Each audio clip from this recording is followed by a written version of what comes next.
નમસ્કાર વિદ્યાર્થી મિત્રો, એક્સલન્સ વિડીયોમાં તમારું સ્વાગત છે.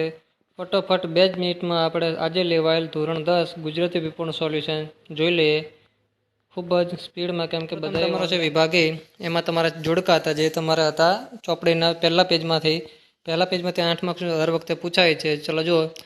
હા બેટા ચાલ, બહુ મોડું થયું. તો એમાં આવશે વિનુ કાકા. બોડીને તો વાહ વળી હંકાવી કેવી, આમાં આવશે તમારા જીવલો.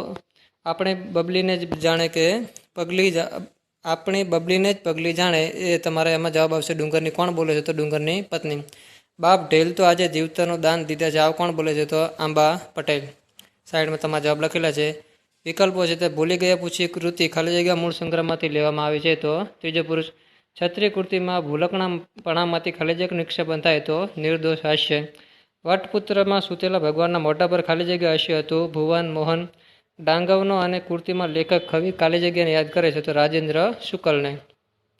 હોસ્પિટલની શોભામાં શાનાથી વધારો થયો? તો બેડ ખાલી રહે તો હોસ્પિટલની શોભામાં વધારો થાય. આ વાક્યનો જવાબ છે તમારો. હિમાલયમાં એક સાહસ કૃતિમાં શું પ્રગટ થયું? તો જવાહરનું તમારે સાહસ પ્રગટ થાય છે. ત્યાર પછી મોટા ક્વેશ્ચન આપણે પછી જોઈશું. પહેલાં આપણે નાનું જોઈ લઈએ. વિભાગ બી, વિનોદ જોશી. તો એમાં તમારે આવશે હું એવો એક ગુજરાતી. રાવજી પટેલમાં આવશે એક બપોરે. જયંતિ પાઠક, વતનથી વિદાય થતા. ગંગા સતીમાં આવશે શીલવાદ સાધુ. ગંગા સતીએ ખાલી જગ્યાને નજર સામે રાખી ભજન રચ્યું હતું, તો પાનભાઈ. મોરલીના આભામાં ખાલી જગ્યાનો નામનો એક મયંક ઉગે છે, તો શ્યામ. કુટુંબ જીવનમાં સંબંધોનું મધુર ચિત્ર ખાલી જગ્યા છે, તો ચાંદલિયો. વતનથી વિદાય થતા કવિ વતનના પ્રયત્નને ખાલી જગ્યા અનુભવે છે, તો તલસલાટ. એક માર્ક્સનો પ્રશ્ન છે કે ગરીબ સ્ત્રીની ચૂંદડી ક્યાં સુધી સાથે રહે છે? તો કફન, એટલે કે જેના પતિનું મૃત્યુ થયા ત્યાં સુધી એની સાથે રહે છે. કવિની દ્રષ્ટિએ ભારવાળો મુંગટ, એટલે કે જવાબદારીવાળો મુંગટ.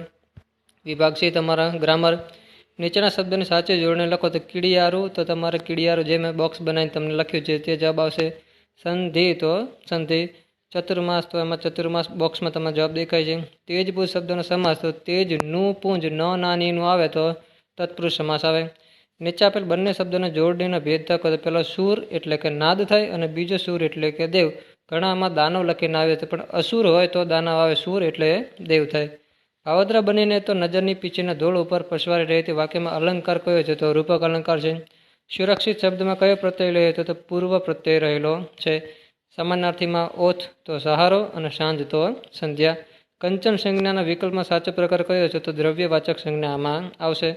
રૂઢિપ્રયોગમાં દાવ પિચરમાં તો ષડયંત્ર કરવા. બાંધી મૂઠી લાખની, તો ઘરની વાત ઘરની બહાર ન જાય ત્યાં સુધી બાંધી મૂઠી લાખની હોય. શબ્દને ઓઢાડોનું લુગડું એટલે કે કફન. શ્યામ એટલે કે શેત, ધવલ બંને લખી શકાય તમારે. જશોદા મૈયાથી કૃષ્ણ કુંવરને શણગાએ કર્તવ્ય વાક્યમાં ફેરવવાનું છે. કૌભાંડ એટલે લાકડાની ખાંચ અથવા તો ખીણ પણ તમે લખી શકો. નીચેના વાક્યમાં વિશેષણ છે, તો થોડાક ડગલા ચાલે, એટલે કે થોડા વિશેષણ છે માત્ર. નીચેના વાક્યમાંથી ક્રિયા વિશેષણ શોધીને તેનો પ્રકાર છે, તો તે ઘરે કદી ના જાય જ્યાં કંચન વર્ષે મેં, તો વર્ષે એ ક્રિયાનો વિશેષણ છે. ત્યાર પછી આપણે શું છે,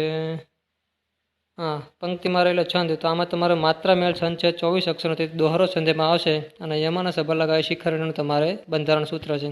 ત્યાર પછી વિભાગ ડી અને વિભાગ એ તમારો નિબંધ એ છે. તો બધાને પેપર સારું જ ગયું હશે બોર્ડનું ગુજરાતીનું. તેથી નેક્સ્ટ પેપર માટે all the best. Thank you.